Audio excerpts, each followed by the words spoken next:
Hoje revelamos um segredo que o Vaticano nunca quis sussurrado. Um que ainda permanece trancado em corredores, à luz de velas, enterrado sob 84 quilômetros de prateleiras seladas. Um medo não de heresia ou blasfêmia, mas de algo muito mais perigoso. A memória completa da humanidade. Muito antes dos arquivos apostólicos, civilizações antigas guardavam segredos sobre consciência, poder e imortalidade, sobre o que a alma humana pode fazer quando não é controlada, sobre conhecimento que liberta, não escraviza, sobre textos que reescrevem tudo. Ele estava de a gnose proibida. Não era superstição, era precisão. E funcionava. Quando a igreja se espalhou, isso não desapareceu. Foi absorvido, reescrito, silenciado, mas não destruído. Enterrado dentro de evangelhos apócrifos, liturgias esquecidas, selos vermelhos, trancado em 7 cofres que ninguém deveria ver. Em câmaras debaixo de cadeiras, em gavetas vazias onde algo existiu. Esta história não é sobre religião. É sobre controle. Porque se você pode acessar conhecimento diretamente, você não precisa intermediários. Se sua consciência tem poder, você não pode ser governado. Se a história completa for conhecida, instituições caem. E foi isso que temeram, por 1000 anos. Então, antes de rolar a tela, pergunte a si mesmo: o que apagaram de 35.000 volumes? E por que ainda tremem quando alguém pede acesso? Deixe seu like, se inscreva, porque esta noite abrimos os 7 cofres e as palavras ainda estão vivas. Não havia cerimônia, não havia anúncio. A história dos 7 cofres deslizou para o mundo como um segredo sussurrado entre pesquisadores autorizados. Em 1926, durante uma catalogação de rotina nos arquivos secretos do Vaticano, um arquivista chamado Padre Giuseppe Mercati encontrou algo impossível. Estava debaixo de uma cadeira, envolto em linho manchado de cera vermelha. Pergaminho com 81 selos, cada um marcado com símbolos que não pertenciam a nenhuma ordem conhecida. À primeira vista, parecia uma carta diplomática comum do século XVI, mas então Mercati notou os selos. Não eram de reis papas ou cardeais, eram de algo anterior. Os selos carregavam marcas de sociedades pré-cristãs, academias alexandrinas, escolaus, gnósticos, ordens herméticas, e todos apontavam para 7 localizações específicas dentro dos arquivos. 7 câmaras, cofres, 7 conjuntos de documentos que nunca deveriam ser lidos juntos. Mercati transcreveu tudo em seu diário pessoal. 3 dias depois, foi transferido para uma diocese rural, na Calábria, sem explicação. Apenas silêncio. Em 1634, durante a Guerra dos 30 Anos, um jesuíta chamado Athanasius Kircher retornou de uma expedição a ruínas na Turquia, carregando algo que o Vaticano não esperava. Ele havia encontrado fragmentos de manuscritos da Biblioteca de Pérgamo, queimada no século III. Mas esses fragmentos não falavam de filosofia grega, falavam de técnicas de alteração de consciência, de navegação entre estados de percepção, de como acessar memórias anteriores ao nascimento. Imagine estar na sala de audiências do Santo Ofício. Kircher se inclina sobre a mesa, os pergaminhos espalhados à luz de velas tremeluzentes, não para impressionar os cardeais, mas para avisá-los. Isto muda tudo, ele sussurra. Os documentos descreviam práticas que tornavam desnecessário o sacramento da confissão, a mediação sacerdotal, a própria hierarquia eclesiástica. Se um humano pode acessar verdade diretamente, para que serve a igreja? Dentro de horas, os pergaminhos foram selados no que viria a ser conhecido como o primeiro cofre.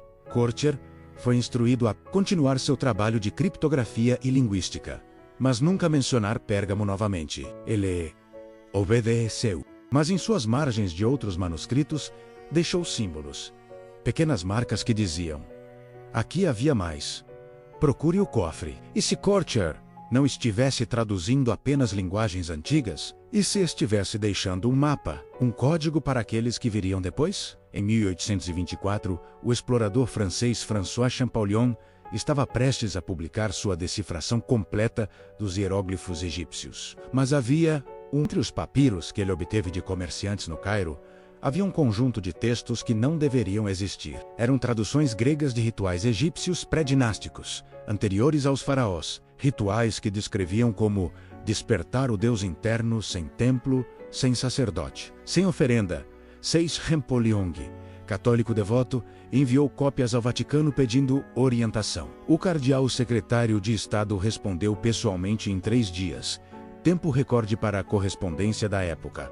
A mensagem era clara: esses textos não podem ser publicados. Trazê-los-emos a Roma para proteção adequada. Quando os papiros chegaram ao Vaticano, foram imediatamente transferidos para o segundo cofre. Champollion manteve notas que descreviam os textos como manuais de autonomia espiritual, notas que ele queimou pessoalmente em 1832, semanas antes de sua morte, aos 41 anos. Mas fragmentos permaneceram. Colegas próximos relataram que Champollion, em seus últimos dias, murmurava sobre 7 portas que não deveriam ser abertas. Eles dizem que foi febre tifoide, mas por que seus diários pessoais desapareceram dos arquivos da Academia Francesa? A resposta está no que esses textos descreviam. Não magia, não feitiçaria, mas técnicas replicáveis de expansão de consciência, que funcionavam independentemente de fé, ritual ou autorização institucional. Práticas de respiração, jejum estruturado, uso de sons específicos para alterar ondas cerebrais. Conhecimento que hoje chamamos de neurohacking, mas que na época era indistinguível de milagres. O que é certo é que ambos os conjuntos de textos continham instruções detalhadas. Alguns dizem que eram apenas especulações filosóficas. Outros apontam para a similaridade com técnicas de meditação descobertas independentemente no Tibete, na Índia, entre os sufis. O que é certo é que o Vaticano tinha razão de temer, porque se qualquer pessoa pode atingir estados elevados de consciência sozinha, a mediação institucional se torna opcional, e instituições não sobrevivem sendo opcionais. Pergunte a si mesmo: se esses textos eram inofensivos, por que tranca-los por séculos? Então a pergunta não é se esses documentos eram verdadeiros ou falsos, é porque entre milhares de manuscritos antigos, apenas esses específicos foram isolados em cofres secretos. Por que textos de filosofia grega ficam acessíveis em bibliotecas públicas, mas manuais de prática espiritual autônoma desaparecem? 2. Talvez porque filosofia é teórica. Talvez porque prática muda comportamento. Talvez porque uma pessoa que não precisa de intermediários para o sagrado, também não precisa de intermediários para nada. E essa é a heresia mais perigosa de todas. Em 1566, o Concílio de Trento publicou o primeiro Index Librorum Prohibitorum completo, uma lista de livros proibidos. Mas antes dos livros, houve outra lista, uma lista de nomes de entidades que nas tradições per Christos eram consideradas guias, mestres, fontes de conhecimento. O Vaticano os transformou sistematicamente em demônios. Não foi aleatório, foi estratégico. Thoth, o deus egípcio da sabedoria e escrita, virou associado a práticas de necromancia. Prometeu, o titã, que deu fogo conhecimento aos humanos, foi reinterpretado como arquétipo de rebelião contra Deus. Sofia, personificação gnóstica da sabedoria divina feminina, foi gradualmente apagada dos textos, substituída por Maria menos, uma figura de obediência, não de conhecimento autônomo. Pergunte a si mesmo: por que figuras que representavam acesso direto ao conhecimento precisavam ser demonizadas? Em 1945, em Nag Hammadi, no Egito, camponeses encontraram jarros contendo textos cristãos primitivos, evangelhos que nunca entraram na Bíblia. O Evangelho de Tomé, o Evangelho de Maria, o Evangelho de Filipe. Eles descreviam Jesus não como intercessor único, mas como professor de técnicas. O reino está dentro de vós e ao vosso redor, dizia Tomé. Quem conhece a si mesmo, conhece o reino. Esses textos foram declarados apócrifos, palavra que originalmente significava oculto, mas que passou a significar falso. Não porque fossem escritos depois dos evangelhos canônicos. Estudos datam alguns como contemporâneos, mas porque transmitiam uma ideia perigosa: salvação através do autoconhecimento, não da obediência institucional. E se os textos apócrifos não foram rejeitados por serem falsos, mas por serem verdadeiros demais? Verdadeiros no sentido de empoderadores? O bispo Eusébio, de Cesareia, no século IV, foi o primeiro a categorizar textos cristãos em canônicos, inspirados por Deus, e heréticos, inspirados por forças do mal. Mas seus critérios não eram teológicos, eram políticos. Textos que reforçavam a hierarquia episcopal foram canonizados. Textos que sugeriam acesso direto ao divino foram suprimidos. Imagine estar no Concílio de Nicéia, em 325 d. Código não é um debate teológico. É uma negociação de poder. Constantino, imperador romano, precisa unificar seu império fragmentado. Uma religião unificada ajuda, mas precisa ser uma religião que reforce a autoridade central, não que a dissolva. Então, evangelhos que falam de Cristo interno são rejeitados. Evangelhos que falam de igreja externa são aprovados. O que é certo é que milhares de manuscritos cristãos foram queimados entre os séculos IV e VII. Alguns dizem para proteger a fé. Outros apontam para o padrão. Sempre os textos que democratizavam o sagrado eram destruídos primeiro, mas não foram apenas textos. Símbolos também. O Ouroboros, serpente comendo a própria cauda, símbolo de autorrenovação, foi banido por associação com o hermetismo. O hexagrama, símbolo de integração de opostos, foi restrito. A espiral, representando evolução de consciência, desapareceu da iconografia oficial. Por quê? Porque símbolos comunicam sem palavras. Porque você não pode queimar um símbolo da mente de alguém. Então a estratégia foi associá-los a práticas demoníacas, criando repulsa instintiva. E funcionou. Por séculos, místicos cristãos que usavam esses símbolos foram perseguidos como bruxos. Eles dizem que era para proteger os fiéis de engano. Mas então por que os mesmos símbolos aparecem em catedrais góticas, escondidos em vitrais, gárgulas, afrescos? Talvez porque arquitetos e artesãos sabiam. Talvez tenham deixado pistas e alguns ecos permaneceram. Nas ordens místicas cristãs, franciscanos espirituais, beguinas, quietistas, que ensinavam contemplação direta, foram todos eventualmente suprimidos. Nas catedrais construídas sobre proporções geométricas sagradas, incorporando conhecimento hermético proibido, nas margens de manuscritos medievais, onde copistas deixavam símbolos antigos misturados a ornamentos cristãos. O conhecimento nunca foi completamente destruído. Foi fragmentado, codificado, escondido, esperando por quem soubesse procurar nos lugares certos, nos 7 cofres. Em 1887, o linguista austríaco Wilhelm Prelliwetz foi convidado ao Vaticano para ajudar a catalogar manuscritos em aramaico e siríaco. Mas no terceiro dia, foi levado a uma sala especial. O terceiro cofre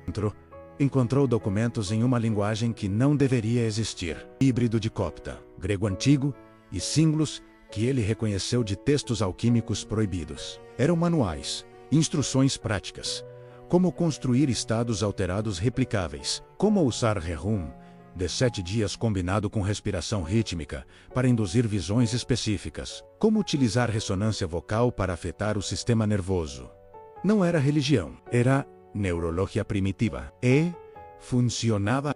Prelliwetz transcreveu apenas 3 páginas. Seu acesso foi revogado. Ele morreu em 1895, deixando notas fragmentadas que foram compradas por um colecionador anônimo e nunca mais vistas. Mas colegas relataram que ele dizia: eles têm um manual. Eles sempre tiveram um manual.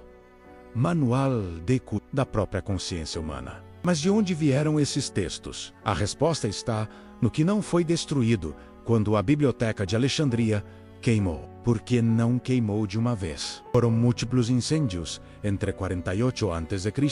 e 642 de Código, e entre esses incêndios, bibliotecários fiéis esconderam os textos mais perigosos. Os poemas, não os tratados de geometria, mas os textos das escolas de mistérios, os manuais iniciáticos de Eleusis, da Academia de Platão, das escolas pitagóricas, textos que descreviam experiências diretas do divino através de práticas específicas, isolamento sensorial, jejum prolongado, uso controlado de plantas psicoativas, técnicas de respiração holotrópica. Parte desses manuscritos foi para Bizâncio, parte para mosteiros coptas no Egito e parte, de acordo com registros fragmentados, foi adquirida por agentes papais durante as Cruzadas e levada para Roma. Para os cofres, em 1912, o criptógrafo britânico William Newbold anunciou que havia decifrado o manuscrito Voynich, um livro medieval, em linguagem desconhecida. Mas antes de publicar sua tradução completa, consultou o Vaticano. Queria saber se algum dos símbolos corresponderia a textos nos arquivos secretos. 2 meses depois, Newbold retirou sua tradução. Disse que havia cometido erros metodológicos. Mas cartas privadas revelam outra história. Ele escreveu a um colega: os símbolos correspondem. Não apenas correspondem, menos são idênticos aos diagramas que vi nas cópias de manuscritos do cofre de Kircher. Diagramas de anatomia interna, não física, energética, descrevendo canais, centros, fluxos. O que os hindus chamam de chakras, o que os taoístas chamam de meridianos, e o Vaticano os tem há séculos. Newbold morreu em 1926.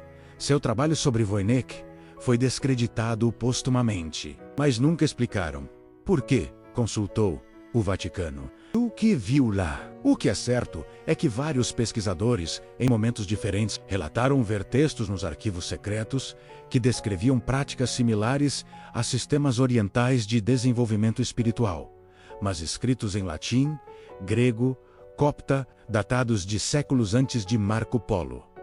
Alguns dizem que eram apenas especulações filosóficas, outros apontam para especificidade técnica, durações exatas de práticas, sequências específicas, contraindicações médicas, não especulação, manuais operacionais, e se o conhecimento que atribuímos ao Oriente sempre existiu no Ocidente também, e se foi sistematicamente apagado, e se os 7 cofres contêm a tecnologia espiritual ocidental perdida. Até 2020, documentos dos pontificados antes de 1939 permaneciam inacessíveis. Depois dessa data, o Papa Francisco abriu parcialmente os arquivos de Pio XII. Uma seção permaneceu selada.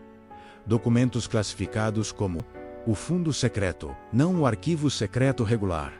O segredo dentro do secreto. Pesquisadores que obtiveram acesso a catálogos parciais relatam títulos intrigantes. Tratados sobre práticas antinomianas 1643, correspondência com ordem Sufis 1721, manuscritos recuperados de Montsegor, a fortaleza cátara, destruída em 1244.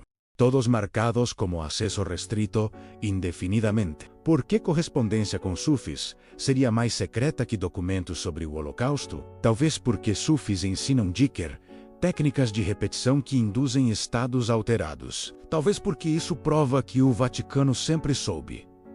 Há técnicas universais de expansão de consciência, independentes de religião. E mesmo os textos catalogados não podem ser totalmente traduzidos. Pesquisadores recebem acesso limitado.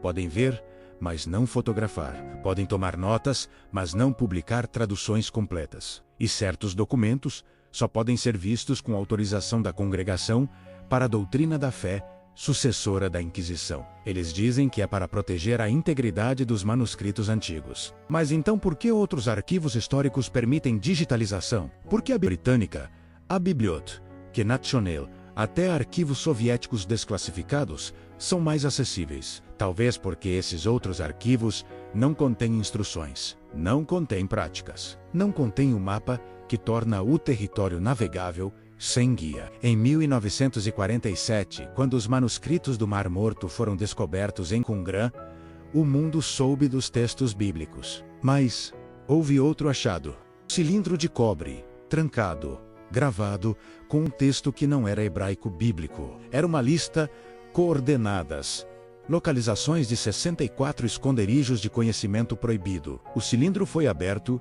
em 1956 em Manchester, fotografado, transcrito mas nunca totalmente publicado.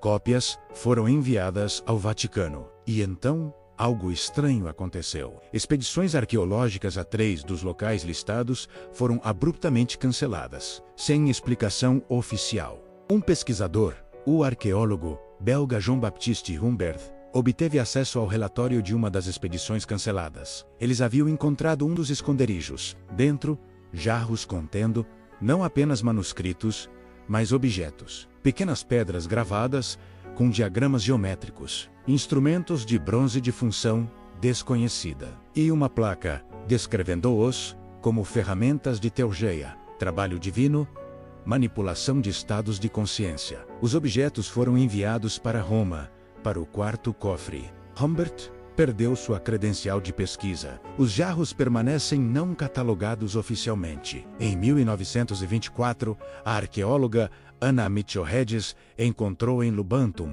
Belize, um crânio esculpido em quartzo transparente, anatomicamente perfeito, feito com tecnologia que não deveria existir na América pré-colombiana. Mas não foi o único. Há registros de pelo menos 3 outros crânios similares, todos confiscados por autoridades religiosas entre os séculos XVI e XVIII.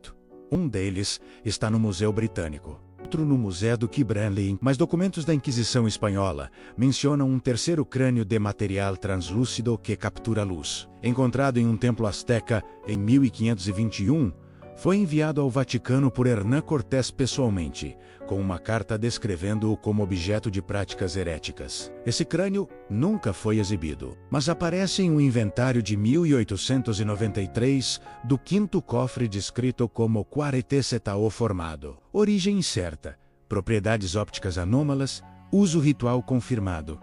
Propriedades ópticas anômalas, Quartetzetao concentra luz. Certos minerais afetam campos eletromagnéticos. E se culturas antigas conheciam propriedades de materiais que só redescobríamos agora? E se ferramentas existem para amplificar estados de consciência? Em 1878, o padre jesuíta Hipólito Desideri liderou uma expedição secreta ao Tibete, oficialmente para estabelecer missões, mas cartas enviadas a Roma revelam outro propósito: investigar relatos de monastérios onde monges atingem estados de êxtase, por vontade, sem oração, apenas respiração. 2 Desideri permaneceu 3 anos, aprendeu tibetano. Foi aceito em um monastério Kagyu. E o que viu o perturbou profundamente. Ele escreveu: eles possuem o que perdemos. Técnicas precisas. Mapas da mente. E funcionam. Vi monges gerarem calor corporal em frio extremo. Vi outros entrarem em estados onde o pulso desaparece, mas acordam horas depois, sem dano. Não é milagre, é treinamento. Desideri retornou a Roma carregando textos, traduções de manuais de meditação tântrica, diagramas de anatomia sutil, descrições de práticas de Tumo, Foa, Dzogchen. Tudo foi imediatamente selado. Ele foi proibido de publicar ou ensinar sobre o Tibete. Passou os últimos anos transcrevendo em código privado, temendo que tudo fosse perdido. Seus diários codificados foram descobertos em 1904, parcialmente decifrados. Então desapareceram dos arquivos jesuítas. Mas cópias existem. Fragmentos. Suficiente para saber: o conhecimento está nos cofres. Em 1974, o monastério beneditino de Montserrat, na Catalunha, chamou o Vaticano com urgência. Um monge jovem padre, Carles Riba, havia descoberto uma câmara secreta durante renovações. Dentro há manuscritos cátaros, escondidos desde 1244, quando a fortaleza de Montségur caiu. Riba começou a ler, e então a praticar o que descreviam técnicas de silêncio interior. Jejum combinado com canto tonal. Ele registrou em seu diário: não é devoção, é alteração neurológica. E está funcionando. Vejo padrões, luzes geométricas, compreendo conexões. Dentro de 2 semanas, Riba parou de participar de missas. Dizia que a liturgia é distração, o caminho é interno. Outros monges começaram a notar comportamento estranho. Ele ficava em transe por horas. Não respondia a chamados. Registrava símbolos complexos que não correspondiam a nada conhecido. A última entrada do diário: Eles tentaram codificar isto em ritual, mas ritual dilui. A prática pura é isto seguido por diagramas qualquer um pode. Não precisa fé, só precisa fazer. Riba foi encontrado inconsciente em sua cela, hospitalizado com colapso nervoso. Os manuscritos cátaros foram levados a Roma. Ao sexto cofre, o monastério foi instruído a selar a câmara com concreto. O Vaticano emitiu comunicado breve. Manuscritos de interesse histórico foram recuperados para preservação adequada. Nenhuma menção ao conteúdo. Nenhuma menção a Riba, que passou 6 meses em uma instituição psiquiátrica administrada pela Igreja. Mais histórias se espalharam. Outros monges de Monte Serrat, em conversas privadas, viram os manuscritos. Descreviam práticas de perfecti, os perfeitos cátaros. Não teologia, técnicas. Como entrar no que chamavam de consciência, onde fronteiras entre self e cosmos dissolvem. E detalhe crucial: Riba não era único. Há registros de pelo menos 7 casos similares, entre 1950 e 2010. Padres ou monges que encontram textos antigos, começam a praticar, e então adoecem, sempre diagnosticados com desordens psiquiátricas. Sempre os textos confiscados, sempre o silêncio. Pergunte a si mesmo: se eram apenas textos históricos inofensivos, por que o padrão de supressão se repete? Em 2007, o historiador italiano Carmelo Rapizarda obteve acesso limitado aos arquivos secretos para pesquisar correspondência papal do século XVII.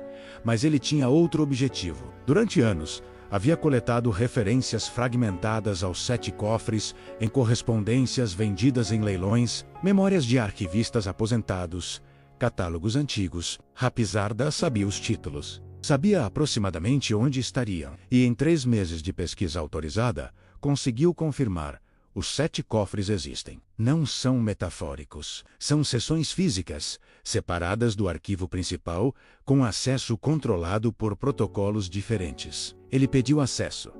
Negado. Pediu ao menos ver os catálogos completos. Negado. Pediu justificativa. A resposta foi: documentos sob revisão contínua pela Congregação para a Doutrina da Fé. Rapizarda publicou artigo em uma revista acadêmica italiana descrevendo sua descoberta. A revista foi processada por difamação institucional. O artigo foi retirado, mas cópias circularam. E a internet começou a prestar atenção. Desde 2010, grupos descentralizados na internet começaram a coletar fragmentos. NEO, hackers, pesquisadores, historiadores independentes e seminaristas. Eles cruzam referências de leilões de manuscritos, memórias publicadas, documentos desclassificados de arquivos nacionais. Um grupo no Reddit, Vatican Archive Project, catalogou mais de 200 referências aos cofres em fontes secundárias. Outro grupo, usando inteligência artificial para analisar padrões em textos medievais digitalizados, identificou marcadores linguísticos, frases que aparecem em textos suprimidos e que indicam conteúdo prático, não teórico. Eles não são conspiratórios, são metódicos. E estão reconstruindo o conhecimento fragmento por fragmento. Alguns já começaram a experimentar com práticas descritas em textos parciais vazados. Relatam